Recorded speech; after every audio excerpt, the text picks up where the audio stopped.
Welcome back, everyone, to Constructive Uncoupling, the podcast devoted to amicable divorces. I'm Judy Weigel, your host and amicable divorce expert. Why? Because that's all I do, amicable divorces. I am interviewing today the most amicable human being walking the face of the earth. This is Ken Cloke. Welcome, Ken. Ken Cloke is a world-renowned mediator. He's worked for mediation in the areas of politics, international relations, business, education, personal mediations, and divorce mediation. I, of course, met him as a divorce mediator. And Ken, I have to tell you this. This is what I want to share with the audience. To me, you're a Buddha. You are a present-day, life-size, available to me and anybody who wants to talk to you, Buddha. You're the most peaceful person I know with the most eloquent communication skills and techniques. And this is why I wanted to share you with the audience today, because when you speak to me in a group of mediators, we think we, of course, have figured things out. We're all successful at what we do. But when you start talking about language skills, thought processes, and techniques to truly communicate in a way that will come out to a beneficial and successful conclusion, you nail it. You simply nail it. And so this is what I wanted to share with you. So with all these areas of mediation that you do, where does divorce and marital mediation come in the context of difficult mediations? Wonderful question. So I think that we can understand that conflicts occur in at least three locations. First, they occur internally inside of us. Second, they occur relationally between us.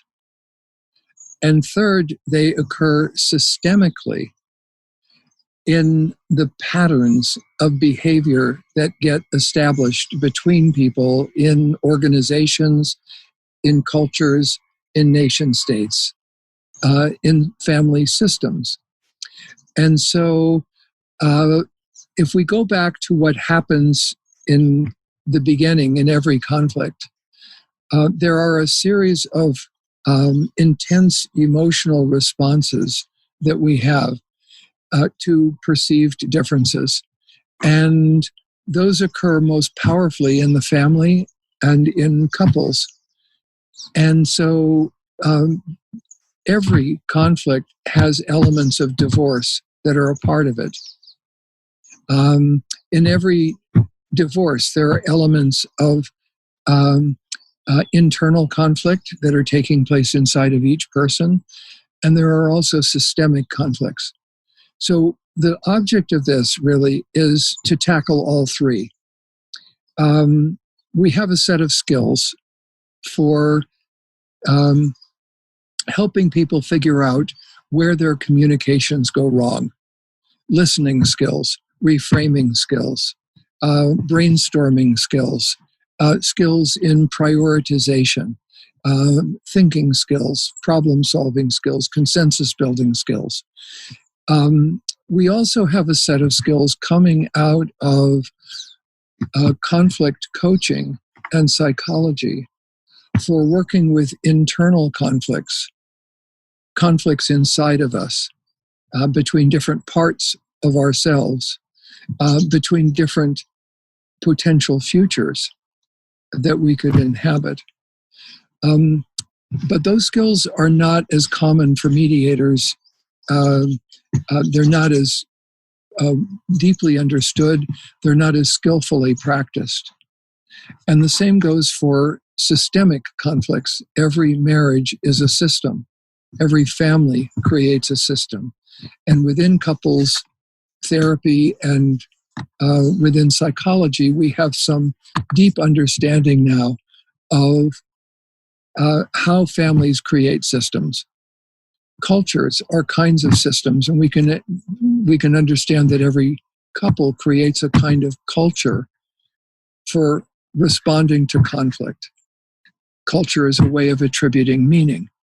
And in every conflict, we have to figure out what things mean, what other people mean by what they say and do. And yet, those attributions of meaning are often contested, and the other people don't agree with them. So what we want to try to do in divorce mediation and in creating amicable divorce is, first of all, to help individual people with their internal conflicts about what they're doing.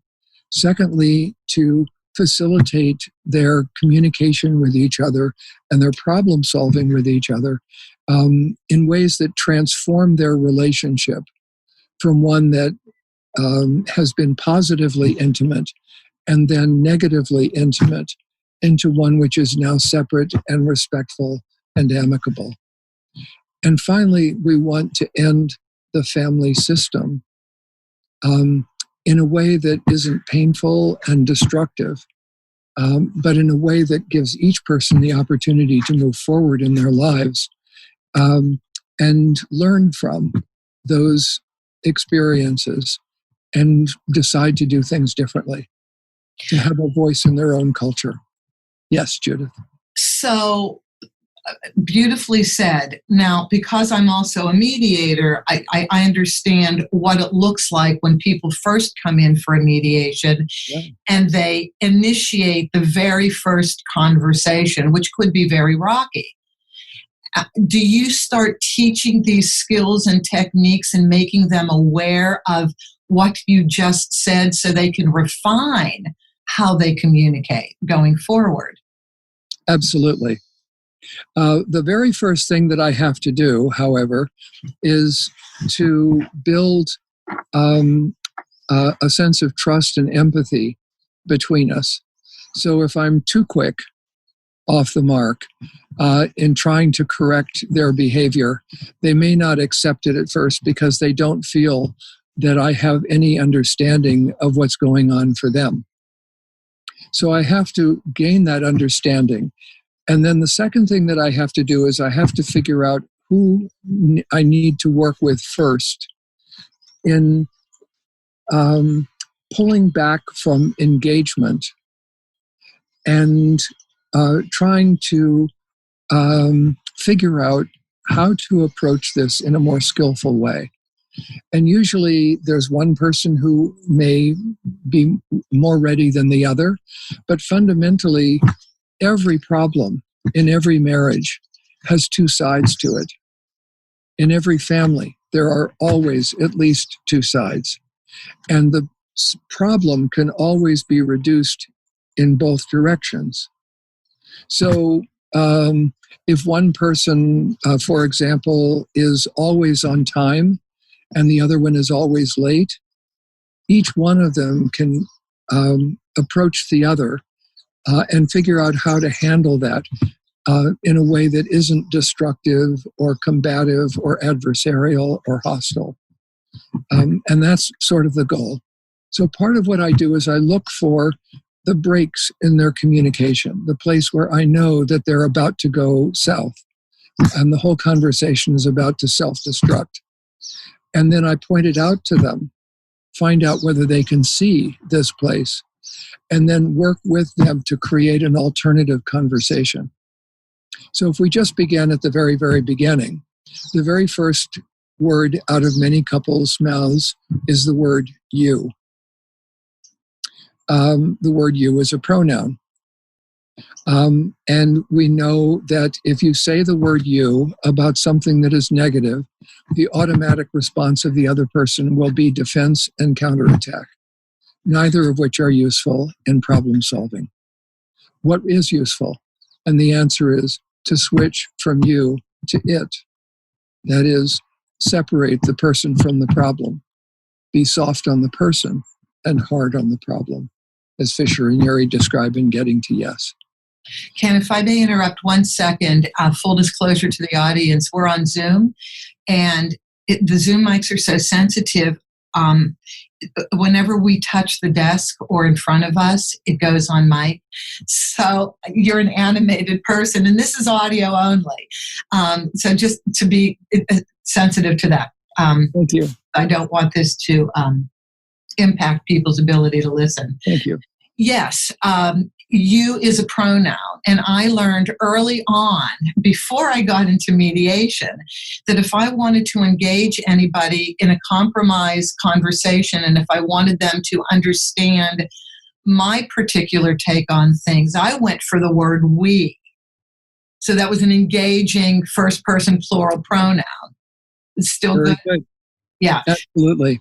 So there's it, there's I, and there's we.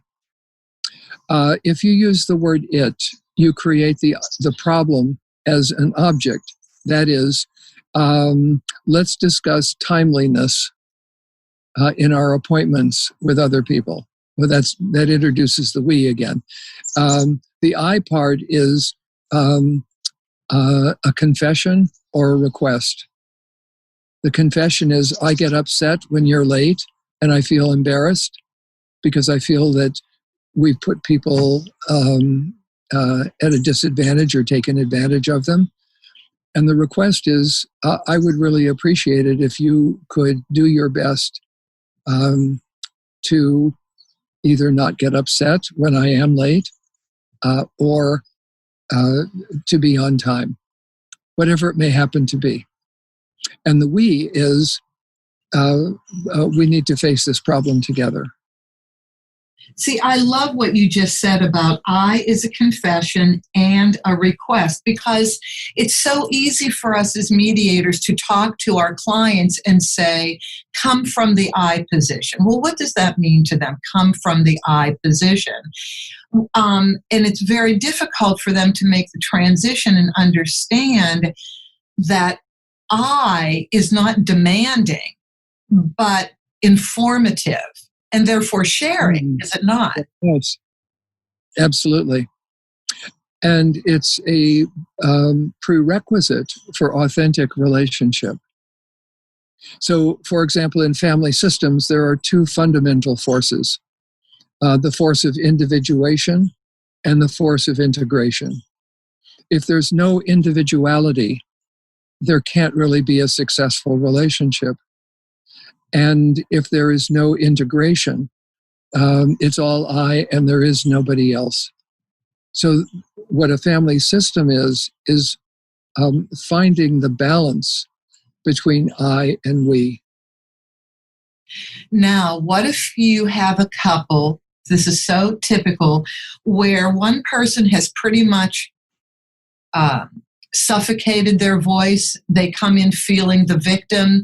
I don't really know if I can mediate because he or she always has to have it their own way. That's the backdrop of the marriage. How do you handle that? Well, there are several levels on which it has to be handled. The first relatively superficial level is to empower the person to say what they want. A second, deeper conversation is to try to find out why it is that they gave the other person permission to silence their voice. Going back to family systems. Yes. They were used to that from their own family. For somebody who is, let's say, domineering and someone else who is submissive, that's a system. It's like sadomasochism. It's like any number of different systems. There are two pieces to it. There's a yin and there's a yang. And that is a contract between the two of them. They have both entered into an agreement to assume those roles. And what is actually happening is that person has just identified the fact that that's no longer a buy-in for them. They're not willing to perform that role anymore, and therefore the system is now broken. And when that system breaks is when the person who has been submissive all of a sudden says, no, I'm not going to do that. Which is a shock to the other person. Totally. And now that person has to change the way they communicate because it's a whole different system they found themselves in. Exactly right, Judith. Exactly right. Interesting. Ken, what do you think the hardest part of divorce mediation is, if there is such a thing? The hardest part?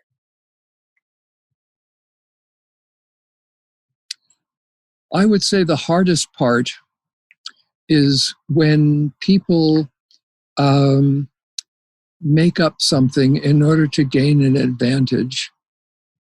They tell an untruth, and they become trapped in that untruth, and that untruth becomes damaging to them, to the other person, and to their children. I have recently mediated 2 cases in which a spouse has been accused of child abuse falsely by the other person. One was a case in which a mother was accused of having abused her teenage sons by their father, who did it on purpose in order to gain custody over the children. And the other was a case where a woman made the accusation against her husband because he had run off with her best friend, who was 10 years younger than her, and she felt completely humiliated by him. And so she accused him of molesting the children. In both of these cases, the courts bought it because they don't have a way of assessing something as subtle as abuse. Sometimes it can take very subtle forms. And in both cases, the children were turned away from the parent, which was extremely damaging not only to the parent, but if you can imagine the children who grew up believing that their mother or father had abused them, their lives have now been sacrificed. I call this the Medea complex. I made this up because Medea killed her children in order to punish her husband, Jason, for having run away from her and married somebody else.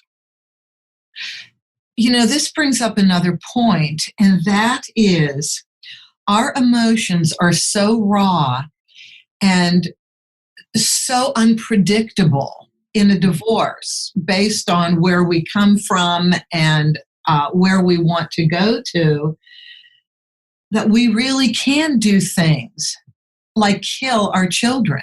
Mm-hmm. Did you get involved in this case somehow, some way? And if you didn't, if you had a case like this, how would you unravel this? Yeah, that is the difficulty, and that's why these are the most difficult things to imagine. The problem is that that emotions have 2 sides to them. There is actually a side that is highly predictable and a piece that is not predictable. So the piece that is not predictable, for example, in anger, is exactly what level of anger you are going to express. But anger as an emotion is on a scale that stretches all the way from mild irritation to homicidal rage. And you don't know in advance where you're going to come out. That's the part that is unpredictable because there are, it's considered to be chaotic in the scientific sense, meaning it is sensitively dependent on initial conditions.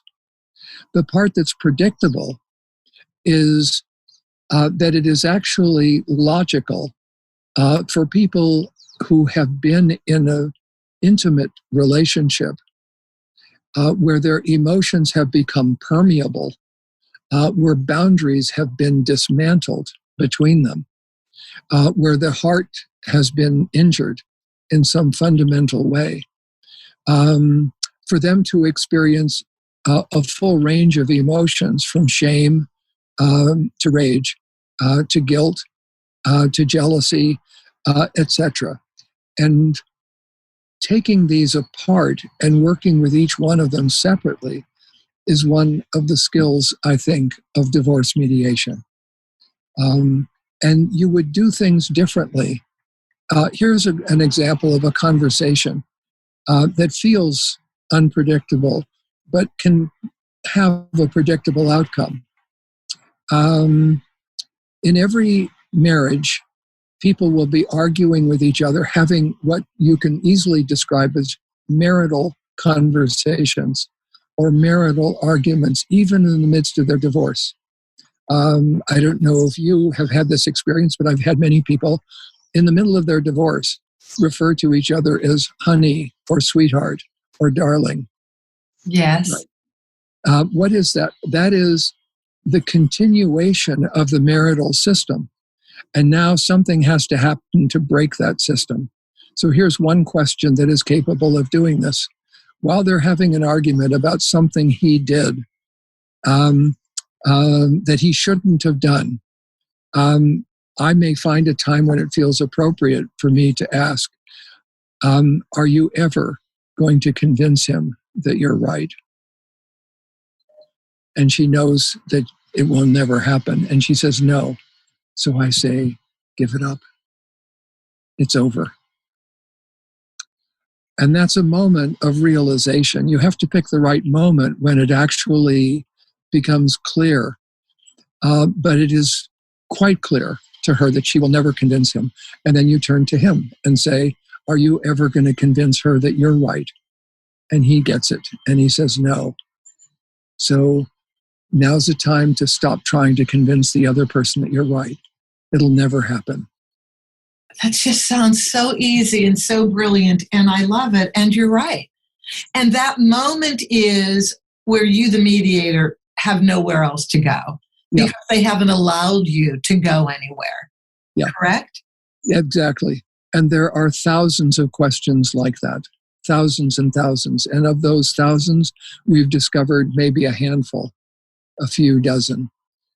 Here's another one that is quite nice. I like this one especially. It can take two forms. One is, what would you rather that he had said to you right now instead of what he just said? What would you really want him to say to you? Or my favorite one is, what question would you most like him to ask you right now? And you can feel an enormous space open up in which what you are being asked to do is to go into your heart and find out, as the Sufi poet Rumi says, what your pained heart wants to say.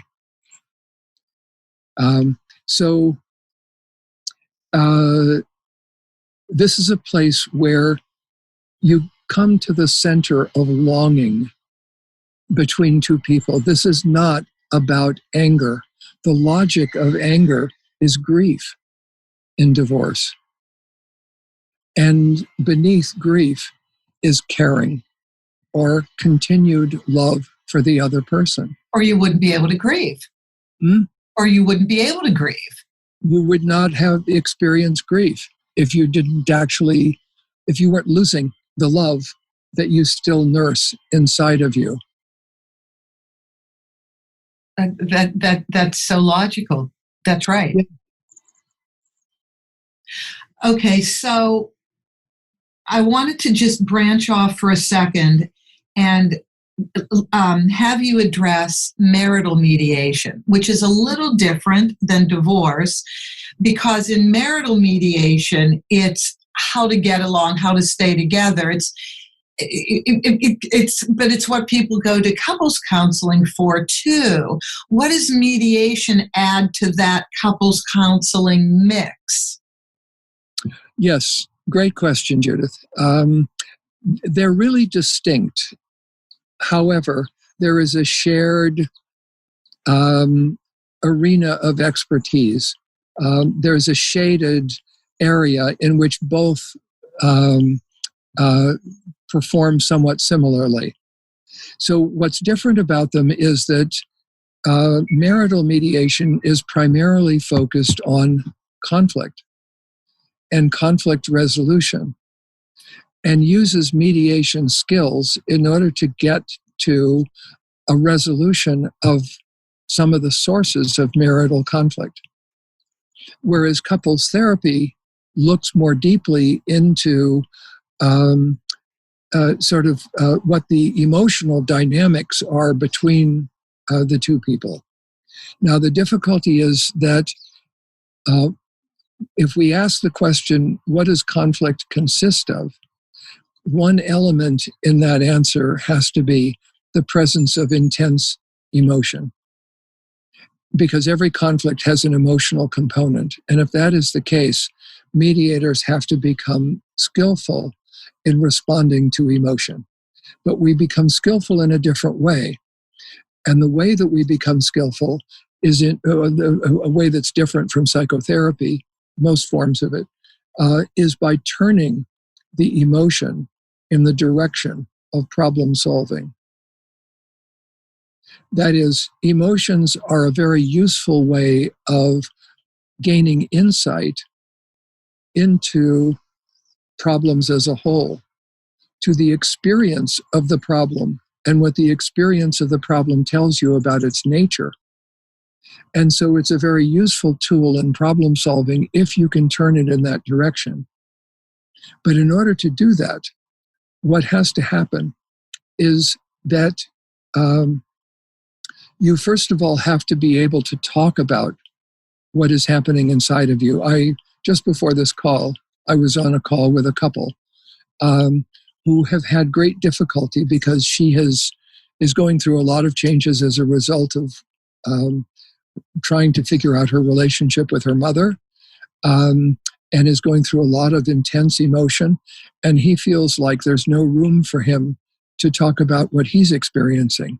And he also is going through issues with his mother, and needs to talk about them. And they don't know how to do this together.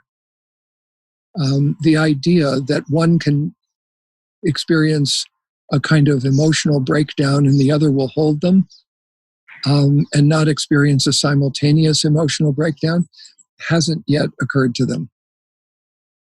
So that's a little piece. Here's another piece. Here's an example of a marital mediation I did. I met with a couple to try to find a little bit more about them, and we had some conversations about where they get into arguments and what works and what doesn't work in their arguments and how they could fight better with each other. And they come in for the second session, and I said, how's it been in the last week since we met? And he says, great. And she says, awful. Okay? So awful trumps great. So I say to her, what was awful? And she says, well, just this morning, on our way here, you left a dirty dish in the sink. And he goes, oh, God, please. He can't believe it. He rolls his eyes. And she says, well, that's just like you to have that attitude. And now they're off and running and arguing with each other, okay? So what I do is to experience empathy with each of them, but I have to figure out the answer to a question. And the question is this. On the one side, there is an enormous amount of emotion. And on the other side, there's a dirty dish in the sink. And they don't equal each other, obviously. So I have to find out what the emotion is all about. And when that is the case, always assume that the emotion is correct. And what we are looking for is the meaning of the dirty dish in the sink. So I ask her, what did it mean to you that he left his dirty dish in the sink? And she said, it means he doesn't respect me. Okay, now we have a significant emotional response, but we're not done yet.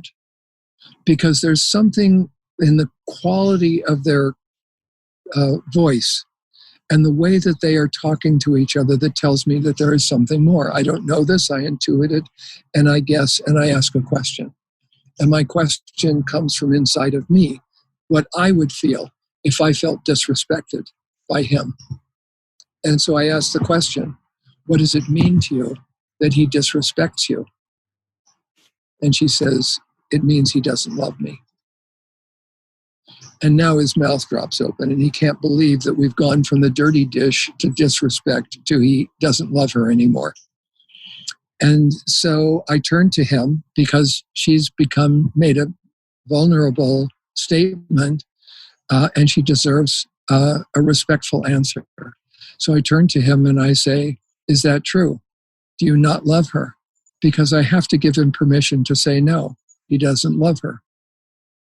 And what he says is, no, I do love her. And I say, no, don't tell me, tell her. And so he turns to her and he says, honey, I do love you. And I'm sorry I left the dirty dish in the sink. And he starts backing up a mile a minute. Okay, so this is good. This is very helpful, but we're not done yet. We have to go still deeper. Why? Because she had a very powerful reaction to this dirty dish in the sink. Where did that come from? Where would it come from for you? Where would it come from for me? What's a question that I could ask that would get to that?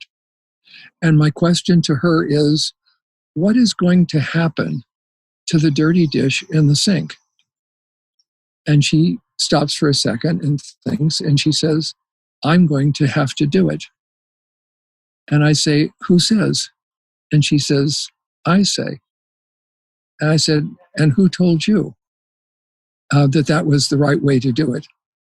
And it comes out that this is a part of what she believes her role is in the house. And we can now understand what the disrespect and the not loving her comes from. And that is because she believes that she has to do it and not him.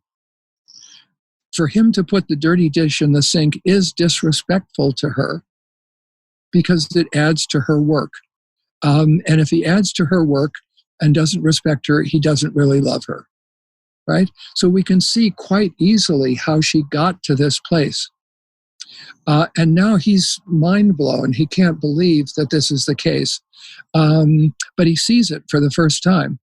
But now we have to equalize the equation. So I say to him, are there things like this for you, like the dishes that you do around the house, that you believe are your responsibility, that you've never talked to each other about? And he says, oh, yeah. And there are the things that she does that get in the way of your being able to do that, to perform that role. Oh, yes. Right? So why haven't you ever talked about these things? I ask first, have you ever talked about them? And they say no. And why not? And I think what happens is that the answer comes back. These are things that came out of our families of origin. They come out of our friends, our peers. They're unspoken assumptions. They are the culture of our family. Great. So let's talk about the culture of your family and what you want it to be. And let's identify all the different things that take place around the house. And who's going to do them? And what's the other person going to do? And how's it going to be clearly reciprocal between the two of you so that work is shared and emotions are shared, etc. So that's an example of a case where I think that a marital mediator would do something that a couples counselor might not do. Now, there are a couple of counselors who might do it. Right. And some parts of this clearly go into deep emotions within their families of origin. But this is a part of the gray area that I think both fields share. I agree with you. And there seems to be a focus on more of an analytical approach. Mm-hmm. And an analytical approach and then a balance. Because we are who we are. We all have different living habits, right? We hope that when we get married, our living habits are copacetic. And maybe our little differences are merely nuances of differences and not things that upset the apple cart. And don't we can, at the beginning of our relationships, maybe a little bit more accepting of these nuance of differences. But as we settle in and become married and move forward to build a life together, we kind of want things our way because it's easier. It's what we're familiar with, right? Yeah. But it can't be that way because it's marriage. Exactly. And worse, there's something even worse. We chose them precisely for the things that ultimately bother us. Yes. This is really tough. But if you take a look at how amazingly accurate people are in picking someone that they're going to spend their life with without ever having discussed it with the other person, there are hidden assumptions and expectations that are negotiated between them without any words. Who's going to do what? What's the attitude going to be towards this or that or the other thing? And a part of what is going on, I think, is that we are choosing someone who can help us figure out how to learn and grow and transition out of our family of origin. Someone who represents counter values, things that we need to learn from, yins to our yangs, yangs to our yins. Someone who has strengths where we don't, weaknesses where we have strengths. And that subconscious matching ends up being appropriate for a certain project, which is the project of learning and growth. And then at a certain point, you can't learn anymore or grow anymore with that person. Ergo, the divorce conversation. Ergo, Yes. the divorce conversation. Ergo, the need for marital mediation if divorce really is not that go-to position quite yet.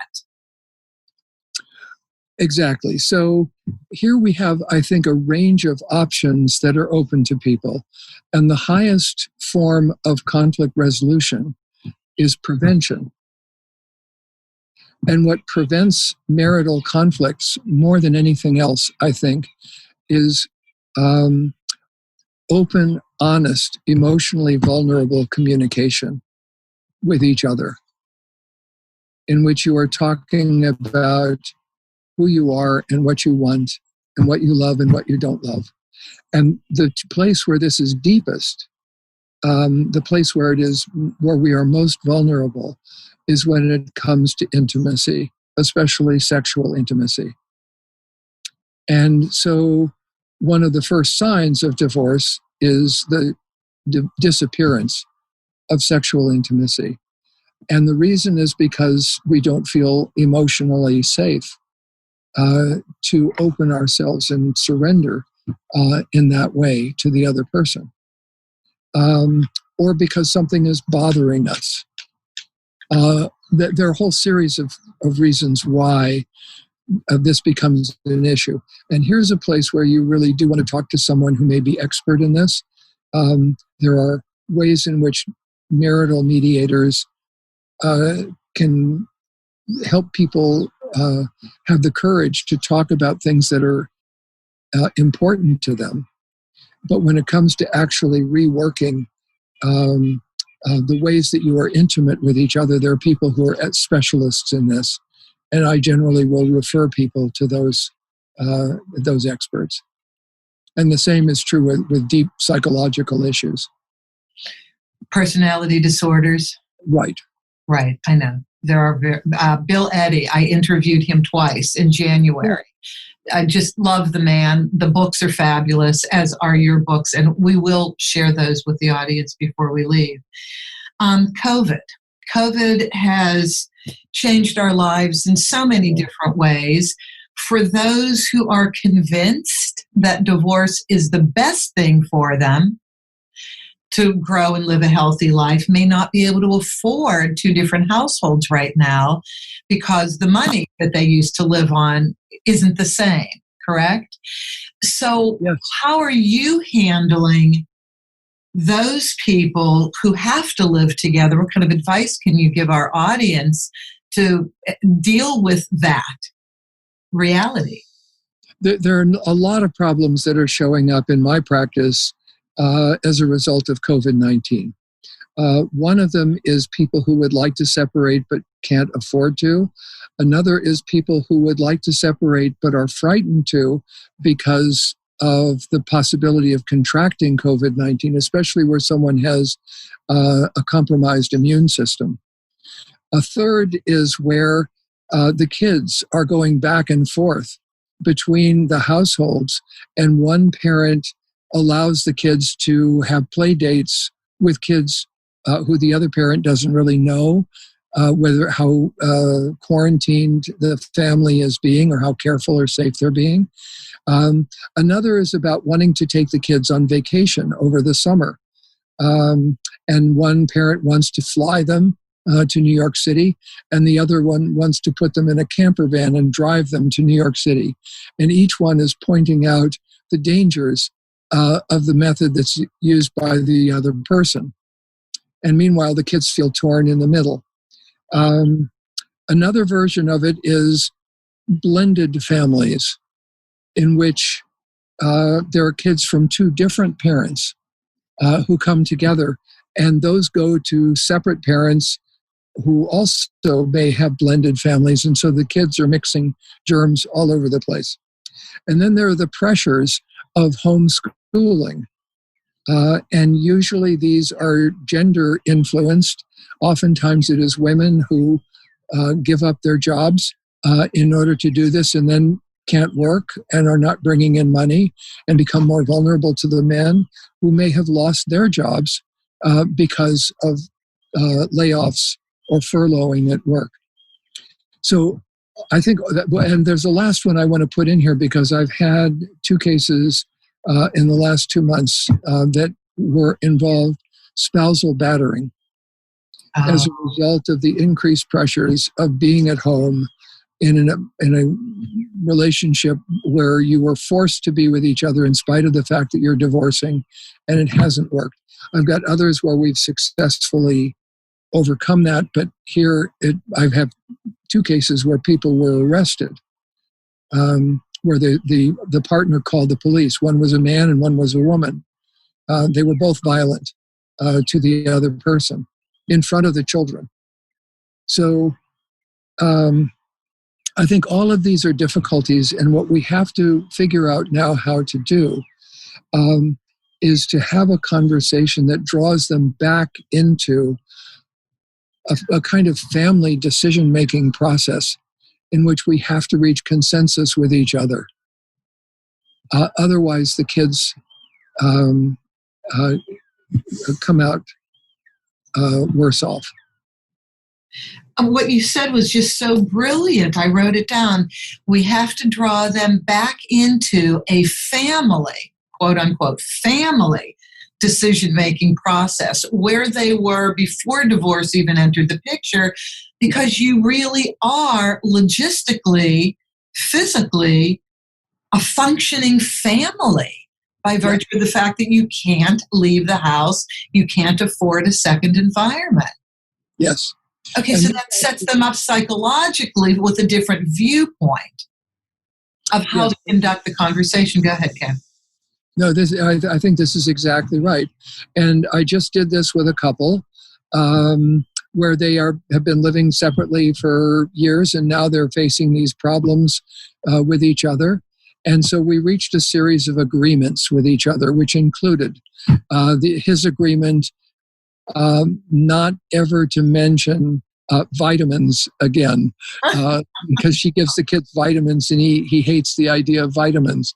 And in which he agreed that if she uses the universal timeout signal and says, please stop this conversation in front of the kids, if he doesn't, he has to pull out $100 right then and there and give it to her.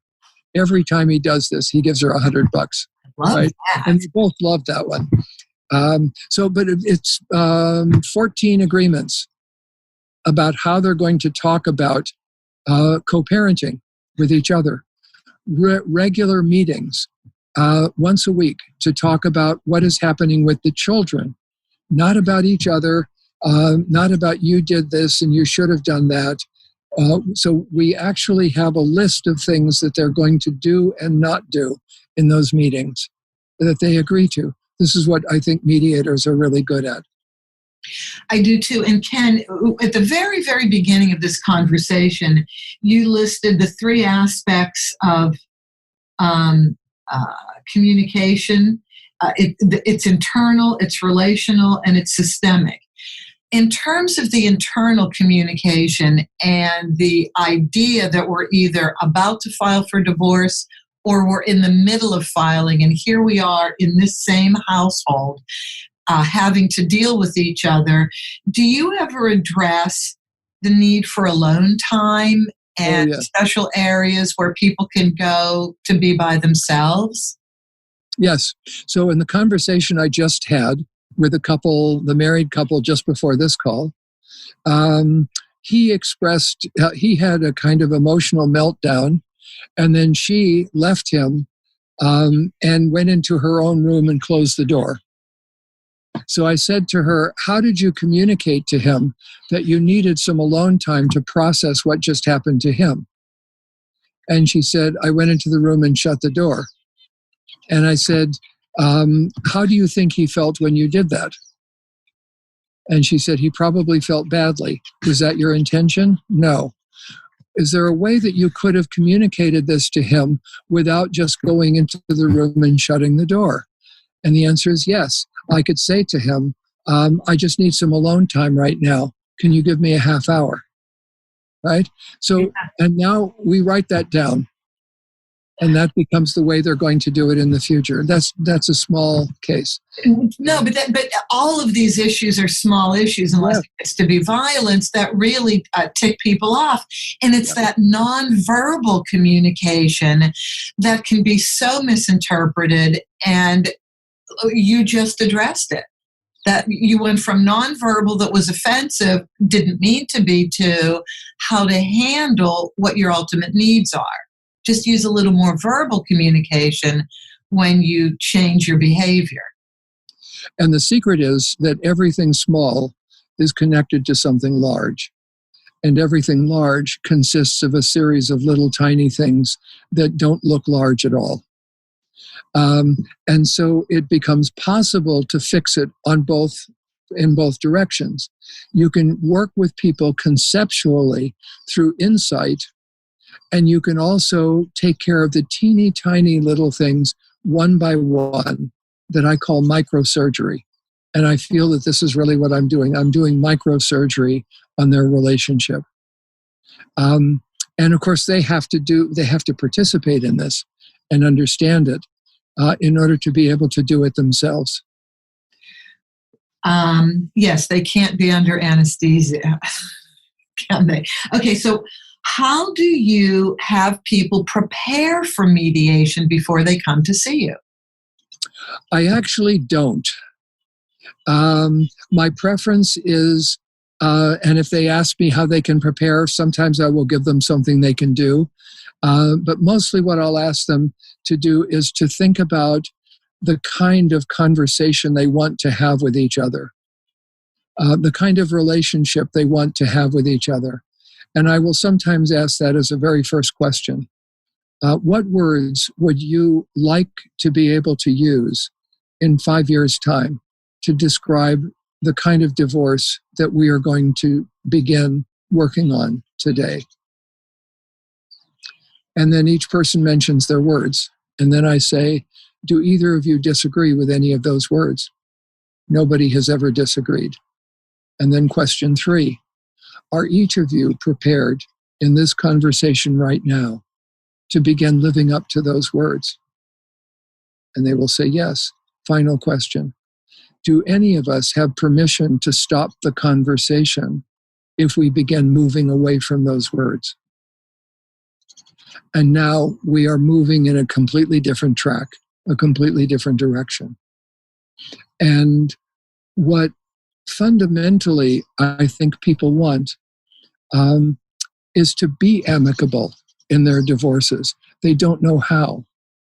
They have way too many emotions, screaming inside of them that need to get released. And they don't know how to release them except by dumping them on the other person, which of course triggers their emotions that they want to dump right back. And so what we have to try to figure out how to do is to design the conversations that are likely to be successful in helping them be the one they want to be in the divorce, in the process of creating it. This is so simple, yet so complex. And this is exactly why I call you the Buddha of mediators, because you're able to just zero in on exactly what we need. And it feels so calming when I listen to you talk. And that's where you want your clients to be in a mediation, is calm. Yep. One of the things that I have discussed on previous episodes of the podcast is the emotional divorce versus the legal divorce. And I can always tell when people have gone through the emotional divorce first, because they're very pleasant to one another. There's no more arguing. They have taken the time from the moment they made the decision to divorce to get it all out. And then that will take a few years sometimes. It's not a few months, but a few years, because you need experiences to test how far along you've gone in the emotional divorce, right? And then when nothing erupts, you're kind of there, and then you can file legally. What do you have to say about that? There are multiple divorces.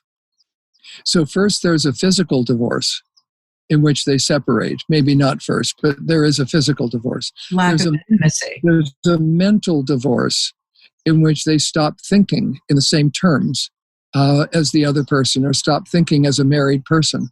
There's an emotional divorce in which they actually reclaim their emotions for themselves. There is a spiritual divorce, which is about reclaiming your life energy from the other person. They no longer have a right to it. And that ultimately requires forgiveness. There is a heart divorce, which is about the ability to be open-hearted to yourself, to somebody new, even to the person that you were once married to. That's tough. And yet that comes last, I think. There is a divorce in language, in conversations, which is, here's an example of a conversation that doesn't have any right to exist anymore. Where were you last night? Okay, that's gone. That's a divorce in conversations. There's the legal divorce. If we ask the question, what is a marriage? Then what we have to, and there's a very complex answer to that, we have to unravel the marriage in all of those complex ways, which is why it's so difficult. And some of those ways are incredibly painful because we have grown together beneath the surface. Our roots below the soil have become mixed, and to tear them apart is painful. And we feel that pain. Pain is a part of every divorce experience. And there is also if we think of it in terms of Elizabeth Kubler-Ross's stages of dealing with death and dying, we go through all of those, and at the end, there is a final piece, which is living the life you want to live. Getting to be the person you couldn't be in your marriage, but now have no problem whatsoever being. Is the hardest piece of that when you have children and you still have to interact with your now ex-spouse? Yes. Maybe your ex-spouse hasn't gotten to that point. Who knows? And more deeply, your children are part ex-spouse as well as part you. And they're going to be reminding you all the time of the work that you haven't finished yet until you finish it. Ken, when people come to you to initiate, we'll just say a divorce mediation, do you spend time at the beginning going through all of this with them and seeing where they are on the spectrum of the emotional divorce, the mental divorce, the spiritual divorce? Do you spend time doing that with them? Or can they come to you one-on-one for you to help prepare them for that, to do a good mediation? I do it both ways. And sometimes people aren't ready to have that conversation. They don't give permission to do it, in which case I just help them through the part that they're willing and able to do, to work through. That's a matter of where they are in Elizabeth Kubler-Ross's stages, in part. What an agreement that you reach in one stage isn't going to hold up in the next stage. And really, it's better not to think of it just as stages, but as aspects of the divorce process, because there isn't a time frame where you jump from one to the other. And the more aware people are of all of this going on around them, and these stages or aspects they're even involved in, does it provide clarity and give them then the tools to move forward? They need clarity, don't they? Yes. In order to move to the next level. But whatever it is that you did at one level that moves you to the next level, whatever that tactic or successful technique was, isn't going to work at the second level. Why? And same from the second level to the third. So, for example, if there are two kids who are fighting, the first thing that you do is you separate them. Well, separation is successful in stopping the fighting, but it's not going to help them negotiate an agreement. So I see. Come together. I see. And you can come together and talk about the issues. That's not going to help you with the emotions. You have to have a different kind of conversation to deal with the emotions. And so it goes at each level. So I love the fact that people are now aware that they can choose mediation as a route to divorce, but they don't really know what it is. This conversation was so helpful in that regard. We are ending our episode now and our talk. I want people to be able to contact you. Would you please share that with them? They can go to www.kencloke.com. That's CLOKE. And thank you. www.kencloke.com. And don't thank me, Ken, please. I thank you for coming on this show. I, again, have learned more than I did before we started this conversation. So you've helped me exponentially. I've taken lots of notes. It's a pleasure, Judith. And would you be open to coming back in the future and continuing this? Love to. I absolutely appreciate it. So thank you again, Ken, and to our audience. Thank you so much for listening to Constructive Uncoupling, the podcast devoted to amicable divorces. And you can reach me for any thoughts you have, any topics you would like me to tackle. My email address is Judy, Judy, at constructiveuncoupling.com. Judy, Judy, at constructiveuncoupling.com. I will talk to you next episode. Thank you so much, everybody.